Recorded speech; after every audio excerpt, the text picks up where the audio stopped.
الحمد لله الذي وكفى وسلام على عباده الذين اصطفى.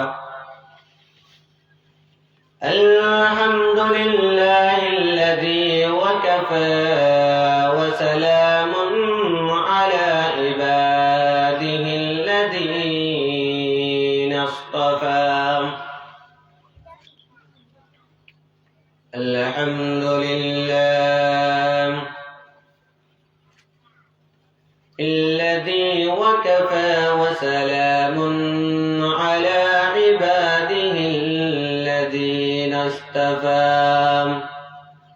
أما بعد فأعوذ بالله من الشيطان الرجيم.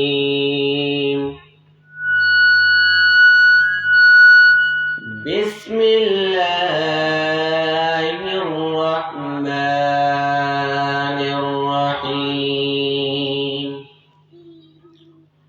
والعصر إن الإنسان لفي خسر إلا الذين آمنوا وعملوا الصالحات وتواصوا بالحق وتواصوا بالصبر. صدق الله العظيم. قال رسول الله صلى الله عليه وسلم: نعمتان مغبون فيهما كثير من الناس صحة والفراغ. يا أيها الذين آمنوا صلوا عليه وسلموا تسليما. اللهم صل على سيدنا مولانا محمد وعلى آل سيدنا مولانا محمد। আল্লাহ তুমি রহম করো, নাসিব করো মদিনা, মদিনা মনোয়ারাই না দেখাইয়া কবর দেশে নিও না। আল্লাহুম্মা সাল্লি আলা সাইয়্যিদিনা মাওলানা মুহাম্মদ ওয়া আলা আলি সাইয়্যিদিনা মাওলানা মুহাম্মদ। যে ফুল যুগ যুগান্তরে খুশবু চড়াই, যে ফুল যুগ যুগান্তরে খুশবু চড়াই, এঁকেছি সে ফুল মোরা, এঁকেছি সে ফুল মোরা মনের কাবাই। যে ফুল যুগ যুগান্তরে খুশবু চড়ায়। আল্লাহুম্মা সাল্লি আলা সাইয়্যিদিনা মাওলানা মুহাম্মদ ওয়া আলা আলি সাইয়্যিদিনা মাওলানা মুহাম্মদ। মক্কার পরে আরবের বুকে মা আমেনার যেটা টাইগার খুদার করুণা কাউসার হয়ে জরছে বারম্বার বলগল উলাম বিকমালিহি كشفت الدجى بجماله حسنت جميع خصاله صلوا عليه وآله الحمد لله অধ্যক্ষার আয়োজিত উকিয়া উপজেলার রমনা পালং ইউনিয়নের বৃহত্তর বালুকিয়া পালং পূর্ব তিনছড়ি ইসলামী যুব সমাজ কল্যাণ পরিষদের ব্যবস্থাপনায় আজকের বিশাল বর্ণাঢ্য তাফসীরুল কুরআন মাহফিলের অত্র অধিবেশনের মুহতারাম সভাপতি, দূর দূরান্ত থেকে আগত কুরআন প্রেমিক, ইসলাম প্রেমিক, আমার সামনে বসা কুচিকাচা স্নেহের ভাইয়েরা, পর্দার আড়ালে অবস্থানরত আবেদা জাহেদা, আমার সম্মানিতা মা এবং বোনেরা, আলোচনার সূচনায় আনুষ্ঠানিকতার মধ্য দিয়ে আমি আপনাদেরকে আমার পক্ষ থেকে জানাই সুন্নতি সালাম, আসসালামু আলাইকুম ওয়া রাহমাতুল্লাহ। প্রিয় হাজিরিন, সময় খুব সংক্ষিপ্ত। আমি আপনাদের সামনে কুরআনুল কারীমের একটি ছোট্ট সূরা তেলাওয়াত করেছি। রাসূল করিম সাল্লাল্লাহু আলাইহি ওয়াসাল্লামের অসংখ্য অগণিত হাদিস শরীফের মাঝখান থেকে একটি হাদিস আপনাদের সামনে তেলাওয়াত করেছি। আল্লাহ তাআলার কাছে দোয়া চাই, আল্লাহ তাআলা যেন আমাকে তেলাওয়াতকৃত আয়াত এবং হাদিসের আলোকে আপনাদের সামনে কিছু কথা বলার এবং সে অনুযায়ী নিজেকে আমাকে আমল করার তৌফিক দান করে। ওমা তৌফিকি ইল্লা বিল্লাহ। প্রিয় হাজিরিন, জাতির ক্লান্তি লগ্নে, জাতির মাঝে হারার সময়ে, যে সময় মানুষ শান্তির জন্য দিক বিদিক ছোটাছুটি করতেছে, সেই সময় একটা মুহূর্তে আপনাদের সামনে জাতির দিক নির্দেশনা দেওয়ার মতো, জাতিকে পথ হারা জাতিকে পথ দেখানোর মতো, পথ দেখিয়ে দেওয়ার জন্য যে একটি বিশাল আয়োজন এই পূর্ব তিনছড়ির যুব সমাজ আজ করেছে, সেজন্য তাদেরকে আমার নিজ ব্যক্তিগতভাবে জানাই আন্তরিক মুবারকবাদ। আমি আলোচনার সূচনা বেশি লম্বা করব না,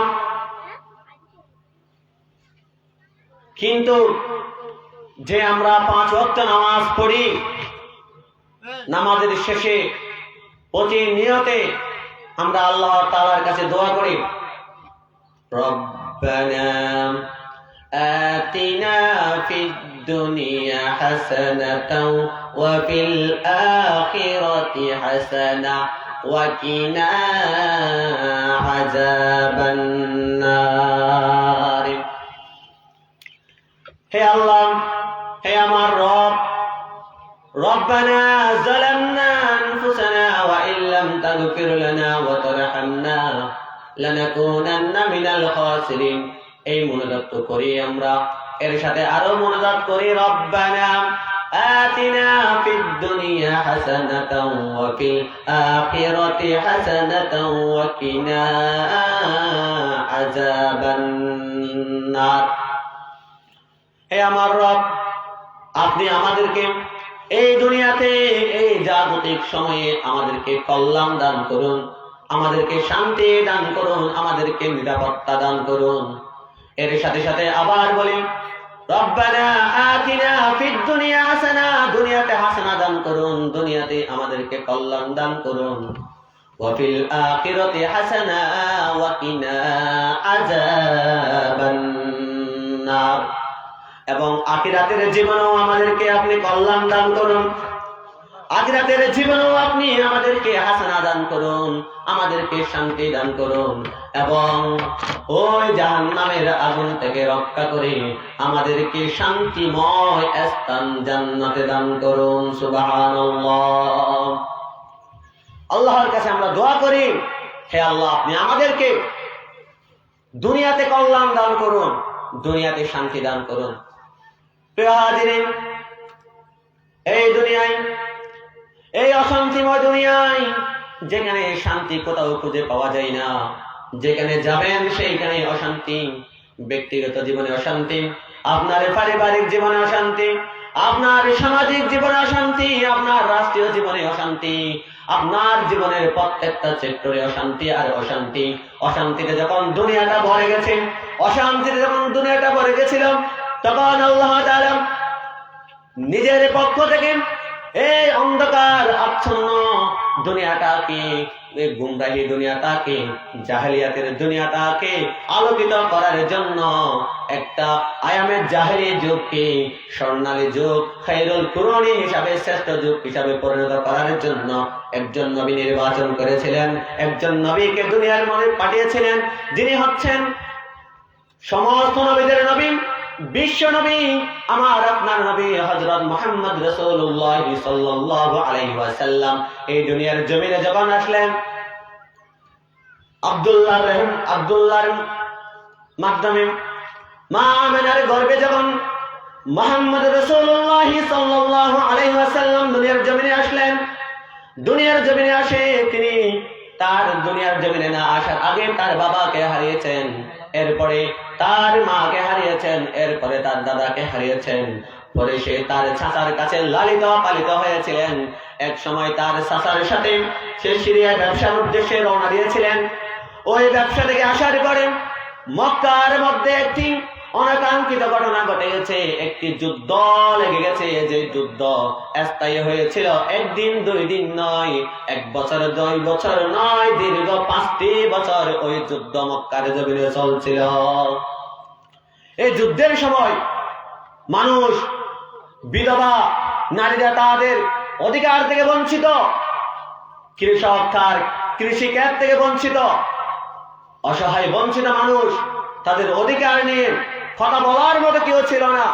সেই মুহূর্তে আমার আপনার নবী হযরত মুহাম্মদ রাসূলুল্লাহ সাল্লাল্লাহু আলাইহি ওয়াসাল্লাম তার 12 বছর বয়স থেকে মক্কার জমিনে যে একটি যুদ্ধ চলছিল, যে যুদ্ধটা স্থায়ী ছিল 5টি বছর। এই 5 বছর অতিবাহিত হওয়ার পর রাসূল সাল্লাল্লাহু আলাইহি ওয়াসাল্লামের বয়স 17তে উপনীত হলো। 17 বছর বয়সে রাসূল সাল্লাল্লাহু আলাইহি ওয়াসাল্লাম ম্যাচিউরড হলেন, দেখতে পারলেন সমাজে অশান্তি, সমাজের যারা দায়িত্বে আছে তারা এলিমের হক মেরে খায়, তারা মানুষের অধিকার নিয়ে ছিনিমিনি করে। তখন রাসূল সাল্লাল্লাহু আলাইহি ওয়াসাল্লাম অধিকার বঞ্চিত মানুষকে অধিকার দেওয়ার জন্য, পথহারা মানুষকে পথ দেখানোর জন্য, অন্ধকারে নিমজ্জিত যারা মানুষ ছিল তাদেরকে স্বর্ণালী মানুষ হিসাবে রূপান্তরিত করার জন্য একটি সংগঠন তৈরি করেছিলেন। সেই সংগঠনের নাম হচ্ছে হিলফুল ফুজুল। প্রিয় হাজিরিন, এই হিলফুল ফুজুল সংগঠন দিয়ে রাসূল সাল্লাল্লাহু আলাইহি ওয়াসাল্লাম 17 বছর বয়স থেকে 40 বছর বয়স পর্যন্ত মোট 23টি বছর কুরআন ছাড়া, ইসলাম ছাড়া তার মতো করে সে মানুষকে শান্তির পথে আহ্বান করেছিলেন। কিন্তু মক্কার জমিনে শান্তি প্রতিষ্ঠা করতে তিনি সক্ষম হননি, কারণ তার হাতে তখন কোরআন ছিল না। যখন দেখতে পেলেন মুহাম্মদ রাসূলুল্লাহ সাল্লাল্লাহু আলাইহি ওয়াসাল্লাম এই অন্ধকারে নিমজ্জিত মানুষকে পথ দেখানো অনেক কঠিন হয়ে গেছে, তারা তাদের সেই পথে বহাল থেকে গেছে, তারা শিরক থেকে দূরে আসতেছে না, তাদের তারা এতিমের হক আদায় করতেছে না, তারা কৃষকের হক আদায় করতেছে না, বঞ্চিত মানুষের হক তারা আদায় করতেছে না, আরো মানুষরা বেশি নির্যাতিত হচ্ছে। তখন রাসূল সাল্লাল্লাহু আলাইহি ওয়াসাল্লাম হেরা গুহার মধ্যে ধ্যান মগ্ন ছিলেন। আল্লাহর ফয়সালার আশায় তিনি সেখানে অনেক দিন ধরে ধ্যান মগ্ন থাকার পরে আল্লাহ তাআলা জিবরাইল আলাইহিস সালামের মাধ্যমে পবিত্র কালামুল্লাহ কুরআনুল কারীম নাযিল করেন। ইকরা বিসমি রাব্বিকাল্লাযী খালাক।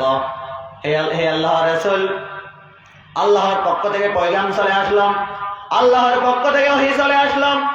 আপনার পেরেশানি হওয়ার কোনো সময় নাই, আপনার টেনশন করার কোনো সুযোগ নাই।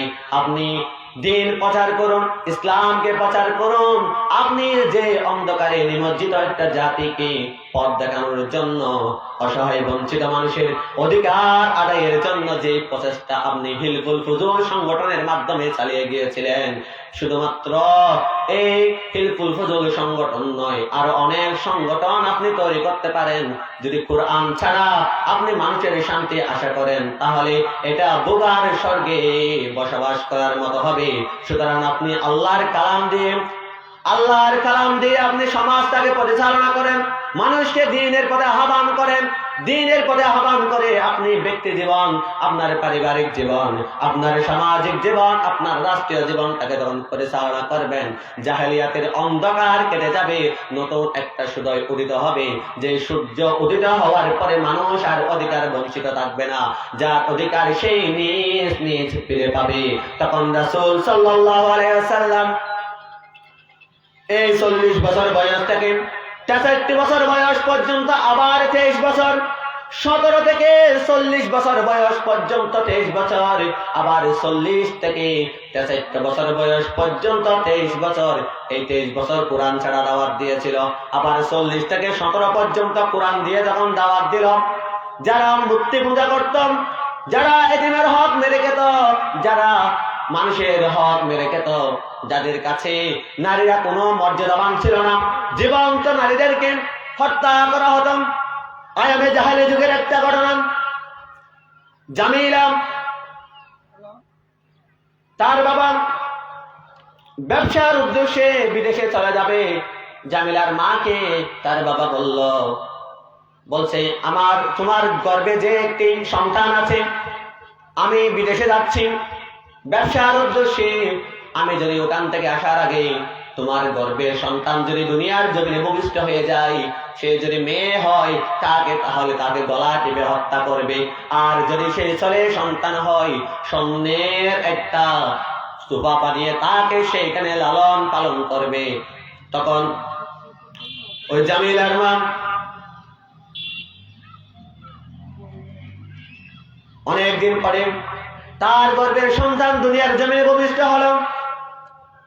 দাহিয়াতুল কালবি বিদেশে গেছে ব্যবসার উদ্দেশ্যে, কিন্তু বউকে ওসিয়ত করে গেছে, তুমি এই কাজগুলো করবা, যদি মেয়ে হয় তাকে গলা টিপে হত্যা করবা, আর যদি ছেলে হয় তাকে স্বর্ণের কুরসির মধ্যে বসিয়ে রাখবা, আর মেয়ে হলে তাকে জীবন্ত মেরে ফেলবা। এই কথা যখন বলে দাহিয়াতুল কালবি ব্যবসার উদ্দেশ্যে চলে গেলেন। ব্যবসা থেকে আসার আগে আল্লাহর কি কুদরত, দাহিয়াতুল কালবির স্ত্রীর গর্ভের মধ্যে যে সন্তান ছিল, সেই সন্তান দুনিয়ার জমিনে ভূমিষ্ঠ হয়েছে, সে কিন্তু ছেলে সন্তান ছিল না, সে ছিল মেয়ে সন্তান। ওই মেয়ে সন্তানটাকে তার মা সুন্দর হওয়ার কারণে, দেখতে হুবহু তার বাবার মতো হওয়ার কারণে তার সন্তানটাকে সে সুন্দর করে লালন পালন করলো। 5-6 বছর পর যখন বিদেশ থেকে দাহিয়াতুল কালবি দেশে আসলো, তখন ওই ছোট্ট জামিলাকে তার মা বলল, তোমার আব্বু বিদেশ থেকে আসলো, তুমি তোমার আব্বুর কাছে গিয়ে মজা খোঁজো, তোমার জন্য নাস্তা খোঁজো, তোমার আব্বুকে তুমি জড়িয়ে ধরে তুমি যে 5টা বছর তোমার বাবার আদর থেকে বঞ্চিত ছিলে, সেই আদর পাওয়ার জন্য সামনের দিকে অগ্রসর হও। এই কথা বলার সাথে সাথে জামিলা চোট করে দাহিয়াতুল কালবির দিকে অগ্রসর হলো। নিষ্ঠুর পাষাণ দাহিয়াতুল কালবি তার মেয়েকে বলল, তার স্ত্রীকে বলল, হে আমার স্ত্রী, এই কার সন্তান, এই কার মেয়ে? দাহিয়াতুল কালবির স্ত্রী বলতেছে, হে দাহিয়াতুল কালবি, এটা তোমার আমার গর্বের সন্তান, আপনার কলেজার টুকরা জামিলা, যে নামের অর্থ হচ্ছে সুন্দর। জামিলা নাম রাখছে এই কারণে সে অনেক সুন্দর, দেখতে হুবহু স্বামী আপনার মতো, এই কারণে আমি তাকে গলা টিপে হত্যা করতে পারি নাই। আপনি দয়া করেন, মেহেরবানি করেন, তাকে আদর করেন, আমরা তাকে লালন পালন করি, হুবহু দেখতে আপনার মতো। দাহিয়াতুল কালবি সে চিন্তা করলাম, না মেয়ে হলে তো সমাজে বলবে যে মেয়ের বাপ, একটা ছেলে কেন না হলো, এইটা চিন্তা করে তার স্ত্রীকে হুকুম দিল, তুমি তোমার জামিলাকে সুন্দর করে গোসল করিয়ে দাও, তাকে আমি মেলায় নিয়ে যাব, তাকে আমি ঘুরতে নিয়ে যাব। এই কথা বলার পরে দাহিয়াতুল কালবির স্ত্রী তার সন্তান জামিলাকে সুন্দর করে সাজিয়ে দিলেন, গোসল করিয়ে দিলেন।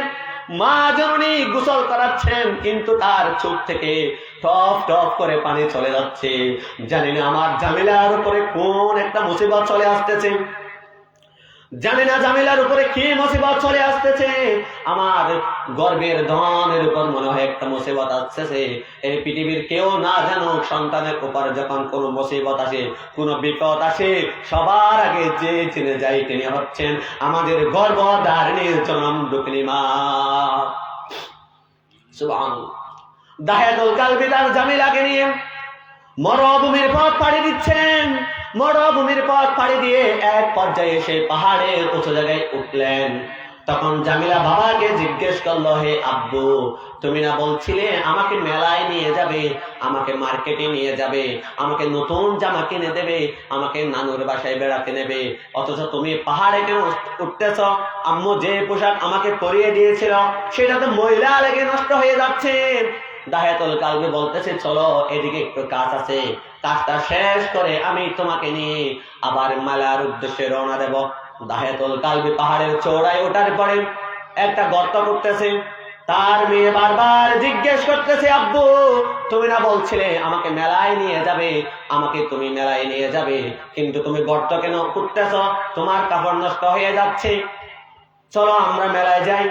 দাহিয়াতুল কালবি নির্দিষ্ট পরিমাণে গর্ত খোঁড়া যখন শেষ হয়ে গেছে, তখন তার মেয়ে জামিলাকে ওই গর্তের উপরে নিক্ষেপ করলো। তখন জামিলা আর বুঝতে দেরি হলো না, জামিলার সঙ্গে সঙ্গে বলল, বাবা আমি জানি এই মক্কার জমিনে মেয়ে সন্তান জন্মগ্রহণ করলে তাকে জীবন্ত খবর দেওয়া হয়। আমার 5 থেকে 6 বছর হয়েছে, আমার বুঝতে হয়েছে। আব্বু তুমি আমাকে জীবন্ত খবর দিও না, আব্বু তুমি আমাকে জীবন্ত খবর দিও না। আমি এমন একটি শহরে চলে যাব, আমি এমন একটি গ্রামে চলে যাব যে গ্রাম দাহিয়াতুল কালবি চেনে না, বা যে গ্রামের মানুষ তোমার মতো দাহিয়াতুল কালবিকে চিনে না।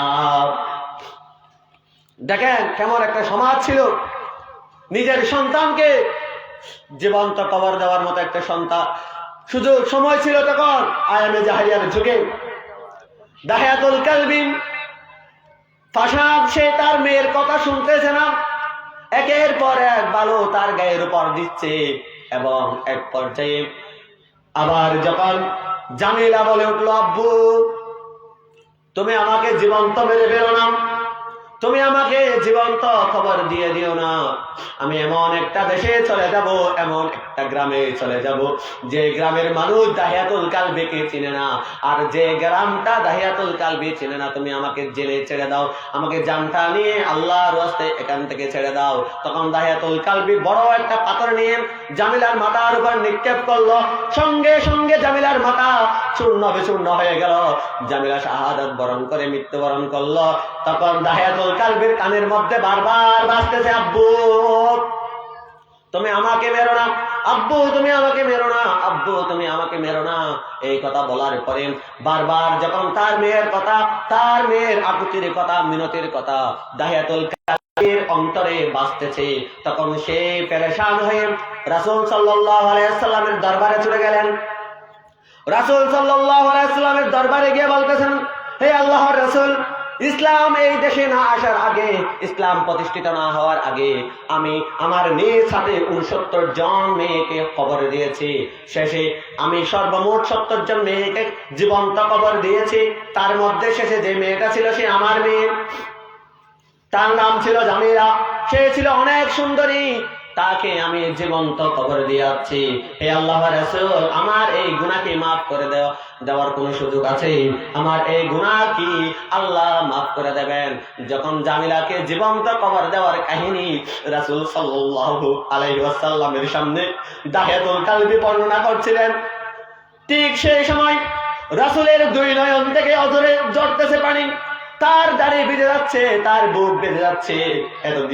এত পেরেশান, এত নিষ্ঠুর কেমন করে মানুষ হয় যে নিজের কন্যা সন্তানকে জীবন্ত কবরে দেয়? হে আম্মা, হে মা, পর্দার আড়ালের মারা, ইসলাম আসার পরে আপনাদের অধিকার রক্ষা হয়েছে। আপনারা ছিলেন অধিকার বঞ্চিত, অথচ আপনাদেরকে অনেকেই বলেন ইসলাম যদি ক্ষমতায় আসেন মেয়েদের জন্য কঠোর হয়ে যাবে, মেয়েদের জন্য তারা অধিকার পাবে না। না না মা, আপনাদের অধিকার ছিল না, আপনাদের অধিকার প্রতিষ্ঠা করেছে একমাত্র ইসলাম। এই দাহিয়াতুল কালবি ইসলাম ধর্ম গ্রহণ করেছিল। আমি বুঝাতে চেয়েছিলাম কুরআন আসার পরে অন্ধকারে নিমজ্জিত আয়ামে জাহালি যুগের মানুষকে সোনার মানুষে পরিণত করে রাসূল সাল্লাল্লাহু আলাইহি ওয়াসাল্লাম ঘোষণা করেছিলেন খায়রুল কুরুনি, আমার যুগে শ্রেষ্ঠ যুগ। হে মানুষ, আমি আপনাদেরকে দৃঢ় কণ্ঠে বলতে চাই, এই বাংলার জমি স্বাধীন হয়েছিল 1971 সাল থেকে বর্তমানে 2024-2025 সাল পর্যন্ত এই 54টি বছর মানুষ তাদের শান্তির জন্য কিভাবে মানুষ শান্তি পায়, কিভাবে তারা অধিকার ফিরে পায়, সেই অধিকারের জন্য, শান্তির জন্য বিভিন্ন মতের দিকে, বিভিন্ন দলের দিকে ছুটছিল। কিন্তু এই বাংলার জমিনে মানুষ কোনো মাত্রই কোনোভাবে তাদের কোন দলের সাথে জড়িত হয়ে, কোন মতের সাথে জড়িত হয়ে এবং টান টান করে তারা তাদের অধিকার আদায়ে সম্ভব হয়নি। কারণ 1971 সাল থেকে 2025 সাল পর্যন্ত, 5 আগস্ট পর্যন্ত যারা ক্ষমতায় ছিল তারা আল্লাহর কুরআন দিয়ে এই দেশ চালায় নাই, আল্লাহর প্রদত্ত রাসূলের সুন্নাহ দিয়ে এই দেশ চালায় নাই, এই দেশকে পরিচালনা করে নাই। আল্লাহ তাআলা এই মানব জাতির কল্যাণের জন্য, মানব জাতিকে, অন্ধকার নিমজ্জিত জাতিকে আলোর পথ দেখানোর জন্য, অধিকার বঞ্চিত মানুষকে অধিকার ফিরিয়ে দেওয়ার জন্য যে সংবিধান আল্লাহ তাআলা আরশে আজিম থেকে প্রেরণ করেছিলেন, সেই সংবিধানের নাম হচ্ছে আল কুরআন। সুতরাং সেই কুরআন ছাড়া এই মানুষের ভাগ্য পরিবর্তন করা, জাতির ভাগ্য পরিবর্তন করা, একটা দেশকে শান্তভাবে পরিচালনা করা আদৌ সম্ভব নয়। স্পষ্ট কথা।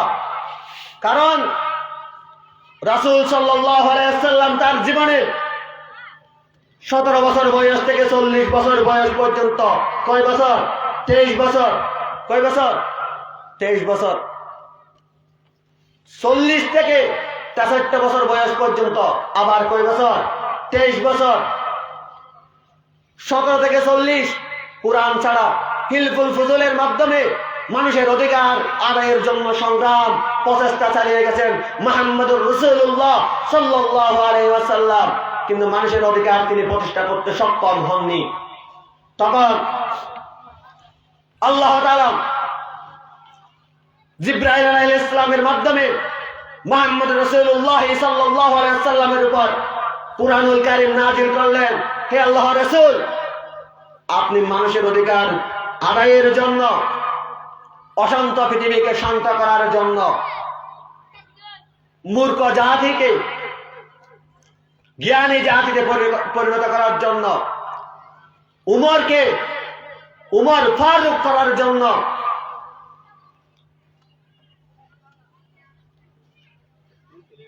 যে পথ আপনি খুঁজতেছেন, সেই পথ আল্লাহর কালাম ছাড়া, আল্লাহর বিধান ছাড়া সম্ভব নয়। কারণ এই মানুষ সৃষ্টি করেছেন আল্লাহ, এই পৃথিবী সৃষ্টি করেছেন আল্লাহ, এই জমিন আল্লাহ। সুতরাং এই জমিনের মধ্যে, এই পৃথিবীর মধ্যে মানুষ কিভাবে চললে তারা শান্তি ফিরে পাবে, তাদের অধিকার ফিরে পাবে, তাদের মর্যাদা ফিরে পাবে, সেই গাইডলাইন আল্লাহ তাআলা কুরআনুল কারীমের মধ্যে দিয়ে দিয়েছেন। আপনি যদি কুরআন থেকে দূরে থেকে, ইসলাম থেকে দূরে থেকে, রাসূলের সুন্নাহ থেকে দূরে থেকে, আপনি ইসলামী আন্দোলন থেকে দূরে থেকে যদি বলেন রব্বানা আতিনা ফিদ দুনিয়া হাসানাতাও ওয়া ফিল আখিরাতি হাসানাতাও ওয়া কিনা আযাবান নার।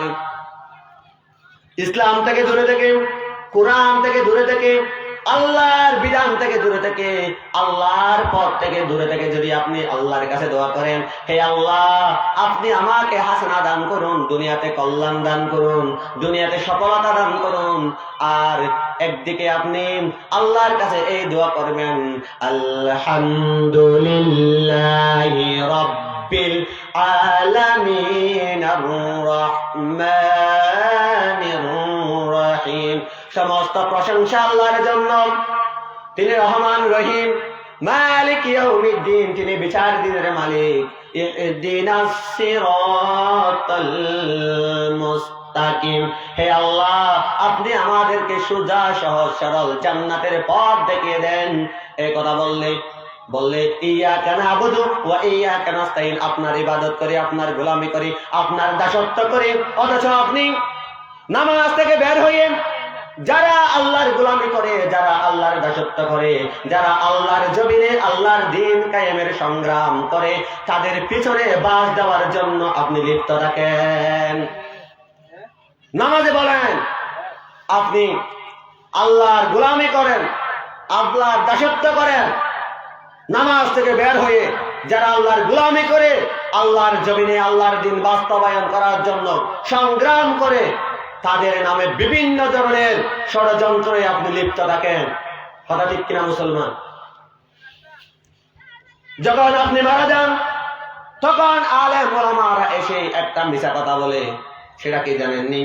সে মিছা কথার নাম হচ্ছে, যখন আপনি মারা যান কবরে রাখা হয় তখন বলে বিসমিল্লাহি ওয়া আলা মিল্লাতি রাসূলিল্লাহ, বিসমিল্লাহি ওয়া আলা মিল্লাতি রাসূলিল্লাহ, আল্লাহর নামে, রসুলের মিল্লাতে, রসুলের দলের লোক কবরে রাখতেছে।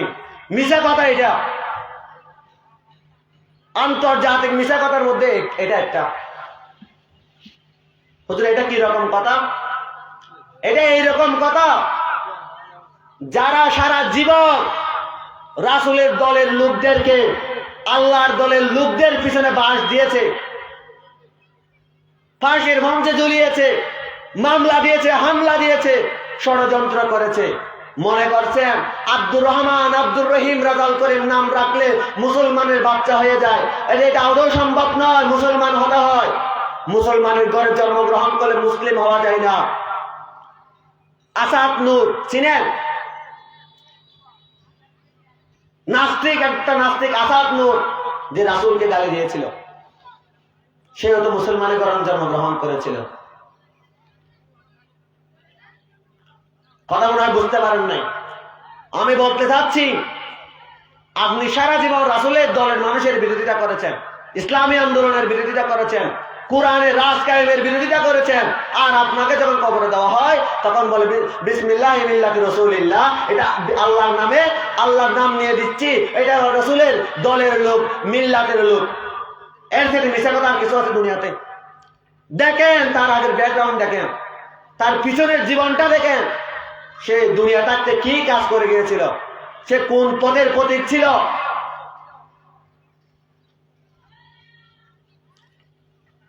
ওয়াতাসিমু বিহাবিলিল্লাহি জামিআন ওয়া লা তাফাররাকুন, সংঘবদ্ধভাবে যারা আল্লাহর রজ্জুকে ধারণ করেছিল, তাদের বিরোধিতা তারা করেছিল।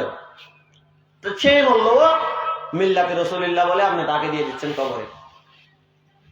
ইসলামী আন্দোলনের লোকদেরকে বাছাই বাছাই করে তারা ফাঁসির মঞ্চে জড়িয়েছিল।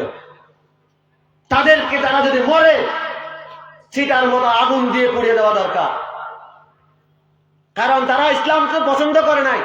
আরে আপনি মৃত্যুর আগে ইসলামকে পছন্দ করেন না, মৃত্যুর হওয়ার পরে কেন আপনাকে ওখানে গিয়ে আলেম ওলামা জানাজা পড়াবে? বলেন হুয়াই, উত্তর দেন। জীবিত থাকতে আপনি দাড়িওয়ালা, টুপিওয়ালা, পাঞ্জাবিওয়ালা, জুব্বাওয়ালাদেরকে পছন্দ করতেন না,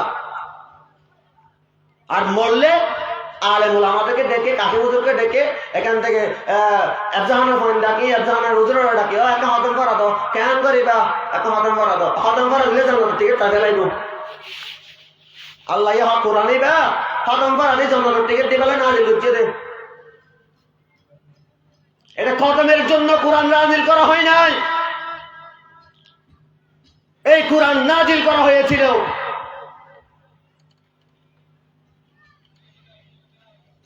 জান্নাতি লোক তৈরি করার জন্য। জীবিত থাকতে পর্দা করে না, মারা গেলে বলা যে আপন ফুয়া, বোনের ফুয়া, তারপর আর কি আপন ভাই, এই তারা ছাড়া আর অনেকে দেখতে পারিব। জীবিত থাকিতে ব্যাপক গাল হয়ে কোট বাজার মার্কেট লিপস্টিক এত দিয়া এর দিন মুখত এদিন দি বেড়াইন ধরে চেয়ারে না দেখা মধ্যমাত্র পদ্মাশীল গিয়ে দেন। জীবিত থাকতে পর্দা করেন, মৃত্যুর আগে আবার ওসিয়ত করে দেন না আমি যখন বরবার হাতের অন্ধকারে কবর দিয়ে দিয়েন। মা ফাতেমার মতো জীবন্ত অবস্থায় পর্দা করেন, তারপর ওসিয়ত করে দেন আপনার সন্তান, আপনার স্বামীকে আমার জানাজা বেশি লোক প্রয়োজন নেই, যারা হবে তাদের মাধ্যমে রাতের অন্ধকারে কবর দিয়ে দিয়েন। কারণ আপনি জীবিত থাকতে পর্দা করতেন, জীবিত থাকতে পর্দা করতেন না। পরে গিয়ে বলে এটা ইসলামকে নিয়ে খেল তামাশার জন্য ইসলাম না। বলতে চেয়েছিলাম আমরা বলি রব্বানা আতিনা ফিদ দুনিয়া হাসানাতাও ওয়া ফিল আখিরাতি হাসানাহ ওয়া কিনা আযাবান নার। হে আল্লাহ আপনি আমাদেরকে হাসানা দান করুন, কল্যাণ দান করুন। এই কল্যাণ কেমনে আসবে? এই কল্যাণ কারা পাবে? সেজন্য আল্লাহ তাআলা দুনিয়ার মধ্যে যারা ক্ষতিগ্রস্ত আর কারা লাভবান সেই মানুষদের বৈশিষ্ট্য খুব সুন্দর করে সূরা আসরের মধ্যে তেলাওয়াত বলতেছেন ওয়াল আস, সময়ের কসম, ইন্নাল ইনসানা লাফি খুসর, নিশ্চয় মানুষ ক্ষতির মধ্যে নিমজ্জিত। নিশ্চয় মানুষ কোথায়? ক্ষতির মধ্যে নিমজ্জিত। এখানে আপনাকেও বলছে আমাকেও বলছে, কারণ আমরা কি মানুষের বাইরে?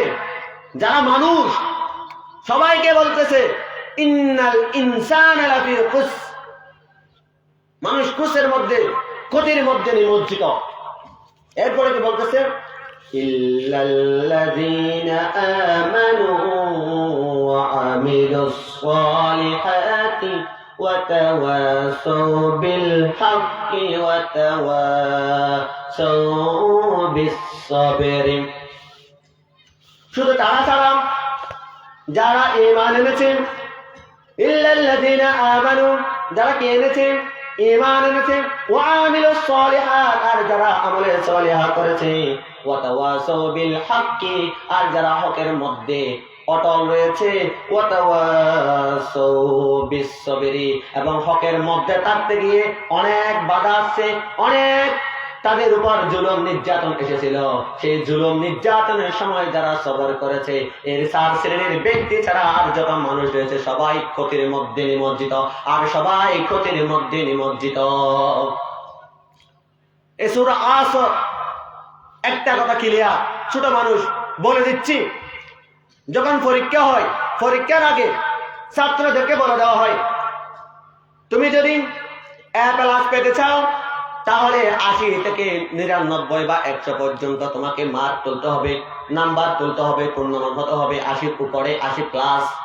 আর যখন এ হবে তখন তোমাকে 70 থেকে 80 পর্যন্ত পূর্ণমান আনসার করতে হবে। আর যদি A- 60 থেকে 70 এরপরে আছে বি, আপনার 50 থেকে 60 থেকে এদিকে কোন রকম যদি পাস করতে চাও, টিটিএমপি টেরিটরি হর্নডিলা মেট্রিক পাস, টেরিটরি হর্নডিলা মেট্রিক পাস করতেছ, এই ক্ষেত্রে তোমাকে কোন রকম 33 নাম্বার কি করতে হবে, মার্ক করতে হবে। 33 নাম্বার তোমার প্রত্যেকটা সাবজেক্টে 33 পেলে তুমি কোন রকম পাস করতে পারবে। ঠিক আল্লাহ তাআলা আমাদেরকে বলে দিচ্ছেন, মানুষ তো কতির মধ্যে বেগুন ফিল করিব, বেগুন ফিল করলে কেন করা করিব, অন্তরপক্ষে 33 পাইবাল্লাই এই জিনিস করা করিব। আল্লাহ হতে 33 পাইতে মনে হলে তোমার তো প্রথম নাম্বার জিয়ান করা করিব। ইয়ানোর নাম হইলে ওয়াল আসরি ইন্নাল ইনসানা লাফি হুস, সময়ের কসম মানুষ অবশ্যই ক্ষতির মধ্যে নিমজ্জিত। ইল্লাল্লাযীনা আমানু, আগে ঈমান আনতে হবে। কি আনতে হবে? ঈমান। আমি ঈমানের ব্যাখ্যার দিকে যাচ্ছি। ঈমান কেমন?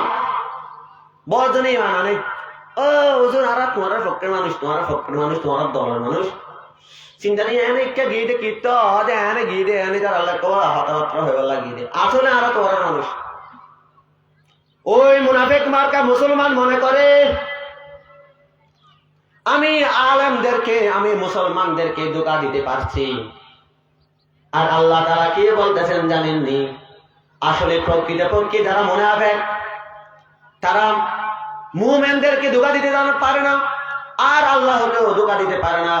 আসলে তারা নিজেদেরকে তারা নিজেরাই ধোঁকা দিচ্ছে। নাউজুবিল্লাহ।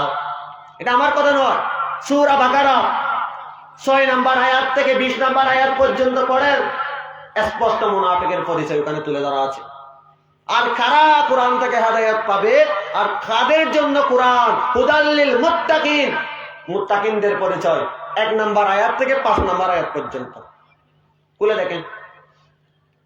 ওখানে মুত্তাকিনদের পরিচয় আছে, মুত্তাকিনদের পরিচয় দেওয়ার পরে মুনাফিকদের পরিচয় দিয়েছে আল্লাহ সূরা বাকারার শুরুতে 6 নম্বর আয়াত থেকে 20 নম্বর আয়াত খুলে দেখিয়েন, পরে দেখবেন। সূরা বাকারার 8 নম্বর আয়াতে আল্লাহ তাআলা ইরশাদ করেন, وَمِنَ النَّاسِ مَن يَقُولُ آمَنَّا بِاللَّهِ وَبِالْيَوْمِ الْآخِرِ وَمَا هُمْ بِمُؤْمِنِينَ। মানুষের মধ্যে এমন কিছু লোক আছে যারা ঘোষণা দেয় যে আমরা ঈমান এনেছি আল্লাহ তাআলার উপর, পরকালের উপর, অথচ বাস্তবে হচ্ছে তারা ঈমানদার নয়। এটা আমার কথা নয়, এটা আমির রাউলের কথা নয়, আল্লাহ তাআলার কথা। আল্লাহ তাআলা বলতেছেন মানুষের মধ্যে এমন কিছু লোক আছে যারা বলে আমরা ঈমান এনেছি, আমরা মুসলমান, আমরা শুক্রবার দিন জুমাত যাই, 5 ওয়াক্ত নামাজ পড়ি, আল্লাহ হতে তারা প্রকৃত মুসলমান নয়। দুকাদের কীর্ত মুসলমানের কাছ থেকে কিছু সুযোগ সুবিধা পাওয়ার জন্য, কিছু সুযোগ সুবিধা ভোগ করার জন্য মুমিনদেরকে তারা ধোঁকা দেয়। তারা প্রকৃতপক্ষে মুমিনদেরকে ধোঁকা দিচ্ছে না, তারা নিজেরাই নিজেদেরকে কি দিচ্ছে? ধোঁকা দিচ্ছে। এরপরে আল্লাহ তাআলা কুরআনুল মাজিদে অন্য জায়গায় বলতেছেন, ঈমানদারদের পরিচয় দিচ্ছেন, ইন্নামাল মুমিনুনা আল্লাযীনা আমানু বিল্লাহি ওয়া রাসূলিহি সুম্মা লাম ইয়ারতাবু ওয়া জাহাদু বিআমওয়ালিহিম ওয়া আনফুসিহিম ফি সাবিলিল্লাহি উলাইকা হুম সাদিকুন। প্রকৃত মুমিন হচ্ছে তারা যারা ঈমান এনেছে ও আল্লাহ ও রাসূলের উপর, তারপর সেই পথ চলতে আর দ্বিধা করেনি, আর তারা নিজেদের ধন সম্পদ জীবন দিয়ে আল্লাহর পথে সংগ্রাম করে। তারা এই ঈমানদারের দাবিতে সত্যবাদী। ঈমানদারের দাবিতে ইয়া আইয়ুহাল্লাযীনা আমানু বলছেন, ওখানে 1 নম্বর বৈশিষ্ট্য হচ্ছে কি? ঈমান। এরপরে ওয়া আমিলুস সলিহাত, ওয়াতাওয়াসাউ বিল হক, হকের উপর অবিচল থাকা, এরপরে ওয়াতাওয়াসাউ বিস সাবর, তারপর সবরের কথা আছে। ঈমান আনলে কি হবে? আমলে সলিহা করতে হবে। আমলে সলিহা করলে কি হবে? আপনার উপর মানুষের বিভিন্ন ধরনের আপনাকে কি করবে, তারা আপনি হকের উপর এই আমলে সলিহার অটল থাকতে পারবেন না, তখন আপনাকে আমলে সলিহার উপর অটল থাকার জন্য চেষ্টা করতে হবে। আর যখন চেষ্টা চালিয়ে যাবেন তখন আপনি অনেক বাধার সম্মুখীন হবেন। ঠিক সেই মুহূর্তে আপনাকে সবর করতে হবে, ধৈর্য ধারণ করতে হবে। এটা আল্লাহ তাআলার কথা। এইগুলো করতে পারলে আপনি জান্নাতে যাওয়ার জন্য কোন রকম 33 নম্বর পাবেন। কয় নম্বর? 33 নম্বর। আর ইমানের দাবিতে কিছু লোক বলে আমরা ইমান এনেছি, আল্লাহ তাআলা বলছেন তারা প্রকৃতপক্ষে ইমানদার নয়। তাহলে প্রকৃতপক্ষে সত্যবাদী ইমানদার কারা আমরা একটু জানার চেষ্টা করি। আল্লাহ তাআলা কুরআনুল কারীমের মধ্যে সূরাতুল হুজরাতের মধ্যে ইরশাদ করেন, ইন্নামাল মুমিনুনাল্লাযীনা আমানু বিল্লাহি ওয়া রাসূলিহি সুম্মা লাম ইয়ারতাবু ওয়া জাহাদু বিআমওয়ালিহিম ওয়া আনফুসিহিম ফি সাবিলিল্লাহি উলাইকা হুমুস সাদিকুন। ঈমানের দাবিতে তারাই সত্যবাদী যারা আল্লাহ এবং আল্লাহর রাসূলের উপর ঈমান এনেছে এবং তা মেনে নিয়েছে। আল্লাহর প্রদত্ত রাসূলের প্রদর্শিত জীবন অনুযায়ী তার জীবনটাকে পরিচালনা করতেছে এবং তার ধন সম্পদ জান মাল দিয়ে আল্লাহর রাস্তায় সংগ্রাম করতেছে এবং তারাই হচ্ছে ঈমানের দাবিতে সত্যবাদী। ঈমানের দাবিতে তারাই কি? সত্যবাদী। এরপর আসেন অন্য রাসূল সাল্লাল্লাহু আলাইহি ওয়াসাল্লাম হাদিসে জিবরাইলের যে হাদিসটি প্রসিদ্ধ, যে হাদিসটি হাদিসে জিবরাইল নামে প্রসিদ্ধ, সেই হাদিসে কি বলছেন? আন তুমিনা বিল্লাহি ওয়া মালাইকাতিহি ওয়া কুতুবিহি ওয়া রুসুলিহি ওয়াল ইয়াউমিল আখির ওয়া তুমিনুনা বিল কদরি খাইরিহি ওয়া শাররিহি। আমানতু বিল্লাহি, ঈমান এনেছি আল্লাহর উপর, ওয়া মালাইকাতিহি, এরপরে ঈমান এনেছি ও মালাইকাতিহি ফেরেশতাদের উপর, ওয়া কুতুবিহি আল্লাহ যে কিতাব নাযিল করেছিলেন সেই কিতাবের উপর, ওয়া রাসূলিহি রাসূলগণের উপর, ওয়া রাসূলিহি ওয়াল ইয়াউমিল আখির কিয়ামতের দিবস এবং আখিরাতের প্রতি, ওয়া তুমিনু বিল কদরি ভালো মন্দ যা কিছু হয় সব কিছু আল্লাহ তাআলার পক্ষ থেকে হয়, এই উপরে খাইরিহি ওয়া শাররিহি ভালো মন্দ যা হয় তা আল্লাহ তাআলার পক্ষ থেকে হয়। এই বিষয়ের উপর ঈমান আনতে পারলে আপনি ঈমানের দাবিতে সত্যবাদী ঈমানদার, অন্যথায় আপনি মুসলমান নামের মুনাফিক। কথা বুঝতে পারছেন? স্পষ্ট কথা, আমার কথা নয়, আল্লাহর কথা। আমার কথা মনে হয় আমি তো কপি করতেছি, নকল করতেছি কাকে? আল্লাহকে, আল্লাহ রাসূলকে শোনাচ্ছি যে আপনাদেরকে শুধু। এরপর আসেন ওয়া আমিলুস সলিহা বলছিল না ওখানে, আমলে সলিহা কি একটু জানার চেষ্টা করি। খুব সংক্ষিপ্তভাবে আমি আমার আলোচনা শেষ করব। আসেন, الذي خلق الموت والحياة ليبلوكم أيكم أحسن عملا وهو العزيز الغفور. الذي خلق الموت والحياة ليبلوكم أيكم أحسن عملا وهو العزيز الغفور. আল্লাহর মৃত্যু ও জীবনকে সৃষ্টি করেছেন তোমাদের পরীক্ষা করতে পারে যে তোমাদের মধ্যে কারা নেক আমলের দিক থেকে উত্তম ও প্রকৃতিশালী ও ক্ষমাশীল। আল্লাহ তাআলা জীবন এবং মৃত্যু সৃষ্টি করেছেন এই কারণে যে কারা আমলে সলিহার দিক থেকে, ভালো আমলের দিক থেকে সর্বোত্তম। এই জন্য আল্লাহ তাআলা জীবন এবং মৃত্যুকে কি করেছেন? সৃষ্টি করেছেন। এরপর আসেন আল্লাহ তাআলা অন্যত্র বলতেছেন, ওয়ালাউ তারা ইযাল মুজরিমুনা কিসু রুসিহিম ইনদা রাব্বিহিম রব্বানা আবসারনা وسمعنا فارجعنا نعمل صالحا إنا موقنون. তোমাদের দেখবে অপরাধীরা অবনত মসনকে আল্লাহ তাআলার সামনে দণ্ডায়মান থাকবে। তোমরা দেখবে কোন দিন? আখিরাতের দিন, কিয়ামতের দিন। কি হবে সেই দিন? অপরাধীরা আল্লাহর সামনে তারা অবনত মস্তকে মাথা নিচু করে আল্লাহ তাআলার সামনে দণ্ডায়মান থাকবে। হে প্রভু, আমরা সব কিছু দেখেছি ও শুনেছি, আমাদেরকে আবার পৃথিবীতে পাঠান, আমরা যেন নেক আমল করে আসতে পারি। নানবারে আবদার আর কি। আল্লাহর সামনে যারা কি বলবে? বলবে যে আল্লাহ, আমরা সব কিছু শুনেছি, সব কিছু জেনেছিলাম, কিন্তু আমরা মানি নাই, আমলও করি নাই। আমাদের আরেকটি বার সুযোগ দেন, আমরা পৃথিবীতে যাই আবার আসি। হ্যাঁ, বলছিলাম একটা আয়াতের উপর আমি ঘোরাতে করতেছি, সেটা হচ্ছে কি, রব্বানা আতিনা ফিদ দুনিয়া হাসানা, হাসানার উপর কল্যাণ চাই দুনিয়াতে। আরে কল্যাণ কি মানুষ রচিত কোন মতবাদ দিয়ে কল্যাণ আসতে পারে জাতি? কখনো সম্ভব নয়। মানব রচিত কোন বিধান সংবিধান দিয়ে জাতির মুক্তি, জাতির শান্তি, জাতিকে সুশৃঙ্খল করে গড়ে তোলার আদৌ সম্ভব নয়। বিয়ে না করে সন্তানের আশা করা যেমন বোকামি, কি বলছি, বিয়ে না করে সন্তানের আশা করা যেমন বোকামি, আল্লাহর আইন ছাড়া মানুষের শান্তি আশা করা তেমন বোকামি। সোজা কথা, সংক্ষিপ্ত কথা। আসেন, তাহলে আমরা বুঝতে পারছি তারা সেই আল্লাহর সামনে একটা কি দেবে, আবদার করবে, কি করার জন্য, দুনিয়াটা আবার পাঠানোর জন্য। কেন ভাই? আল্লাহ তাআলা তো বলছিল, ইয়া আইয়ুহাল্লাযীনা আমানু কৌ আনফুসাকুম ওয়া আহলিকুম নার وَقُودُهَا النَّاسُ وَالْحِجَارَةُ يَا أَيُّهَا الَّذِينَ آمَنُوا ও হে যারা ঈমান এনেছো, কো রক্ষা করো আনফুসাকুম নিজেকে নিজেকে।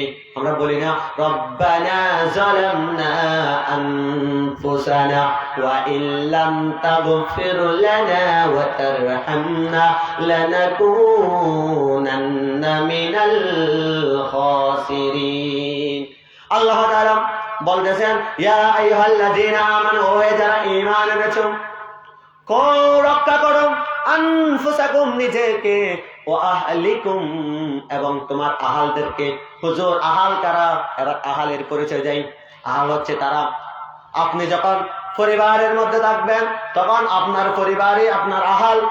আপনি যখন সমাজের নেতৃত্ব দেবেন, সমাজের সর্দার হবেন, তখন আপনার আহাল হবে ওই পুরো সমাজটা।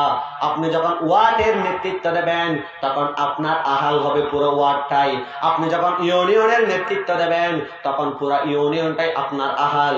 আর আপনি যখন উপজেলার নেতৃত্ব দেবেন তখন পুরো উপজেলাই হবে আপনার আহাল।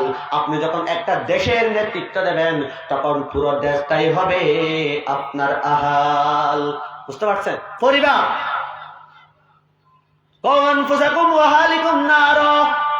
দুজকের আগুন থেকে, যে দুজকের আগুনের ইন্ধন হবে, লাকড়ি হবে মানুষ এবং পাথর। ওয়াল হিজারা ওয়াকুদুহান নাস ওয়াল হিজারা, আমি তো জানি না পাবো কি পাবো না, আল্লাহ তোমার দিয়া সেরা জান্নাত। আমি তো জানি না পাবো কি পাবো না, আল্লাহ তোমার দিয়া সেরা জান্নাত। আমি শুধু জানি নরকের অগ্নি সইতে পারবো না কোনদিন রাত। আমি তো জানি না পাবো কি পাবো না, আল্লাহ তোমার দিয়া সেরা জান্নাত। ঠিক কিনা? আমরা কি জানি আল্লাহ সেরা জান্নাতটা পাবো? কিন্তু কাজ করে যেতে হবে জান্নাতি লোকদের সাথে। আর আপনি জান্নাতি লোকদের পিছনে বাস দেন, যখন আপনাকে কবর দেয়, উপরে বাস দেয়, তখন কি বলে? মিল্লাতি রাসূলুল্লাহ, রাসূলের দলের লোক নিয়ে উত্তরে মিছা হতে আল্লাহ দুনিয়ায় আর একটা নদ্য নাই। বিশ্বাস করুন, রেকর্ড করে রাখুন। বিসমিল্লাহ মিল্লাতি রাসূলুল্লাহ খবর দে। আচ্ছা, মানুষদের ব্যাকগ্রাউন্ড জানানো হরিবা ভক্ত বিগত সময় কি রসুলের মিল্লাতের লোক আসছে নাকি যারা রসুলের মিল্লাত আছে তারা বাদ দিত? আইন বুঝে এসে দিয়ে আল্লাহ তাআলা ইনদাদ্দিন ইনদাল্লাহিল ইসলাম, আল্লাহ তাআলার কাছে যে একমাত্র মনোনীত ধর্ম ইসলাম। আল্লাহ তাআলা আরো বলে দিয়েছেন, আমি আপনাদেরকে আপনার জন্য দ্বীনকে পরিপূর্ণ করে দিলাম। আকমালতু লাকুম দীনাকুম ওয়া রাদিতু লাকুমুল ইসলাম দীনা। আবার সেই পরিপূর্ণ দ্বীনের উপর আপনি নতুন কিছু ঢোকানোর চেষ্টা করেন, আর আপনি বলেন রাসূলের মিল্লাতের লোক, এর সাথে খারাপ কথা আর কিছু নয়। বলতে চাই এরপরে আসেন সবরের এবং উপদেশ। ওয়াসবির আলা মা ইয়াকুলুনা ওয়ানজুরুহুম হাজরান জামিলা। হে নবী, বিরুদ্ধবাসীদের বাজে কথা আপনি উত্তেজিত হবেন না, আপনি সবর করুন এবং তাদেরকে এড়িয়ে চলুন। আল্লাহ হতে কি, হে নবী, আপনি যখন দ্বীনের প্রচার করতে যাবেন, দ্বীনি মাহফিল করতে যাবেন, দ্বীনি সমাবেশ করতে যাবেন, তখন আপনাদের অনেক বিরোধী থাকবে, তারা অনেক কথা বলবে। তাদের কথা কি করা যাবে না, হতাশ হওয়া যাবে না। কেমন আল্লাহ দেখছেন, যেমন সবরের মধ্যে উপদেশ দিচ্ছেন, ওয়াসবির আলা মা ইয়াকুলুনা ওয়াহজুরহুম হাজরান জামিলা। হে নবী, যারা আপনাদের বিরোধী কথা বলবে, তাদের কথায় আপনি উত্তেজিত হবেন না, রাগান্বিত হবেন না, সবর করুন, তাদেরকে এড়িয়ে চলুন। এটা হচ্ছে রুশীলতার সাথে, ভদ্রতার সাথে তাদেরকে কি চলুন, এড়িয়ে চলুন। এটাই হচ্ছে সবর। ওয়াসবির আলা মা আসাবাকা ইন্না যালিকা মিন উজমির উমর। যে কোনো বিপদের সময় সবর করুন, নিশ্চয় সবর অত্যন্ত সাহসের কাজ। এটা সাহসের একটা কাজ, সেজন্য সবর করতে হবে। এরপরে হকের উপদেশের কথা বলছিলাম। আজান হচ্ছে, আজানের পরে ইনশাআল্লাহ আমাদের আজকের মাহফিলের বাকি এজেন্ডাগুলো বাস্তবায়ন হবে ইনশাআল্লাহ। সবাই চতুর্থভাবে এই মাহফিলে উপস্থিত হবেন, আজকের মাহফিলকে সফল করবেন এবং মাহফিলকে সফল করে মাহফিলের সৌন্দর্যমণ্ডিত করবেন এবং এলাকার সৌন্দর্য বজায় রাখবেন। আমি আজান হোক, আজান শেষ হওয়ার পরে দু একটা কথা বলে আমার আলোচনায় আমি এইটি টানবো ইনশাআল্লাহ।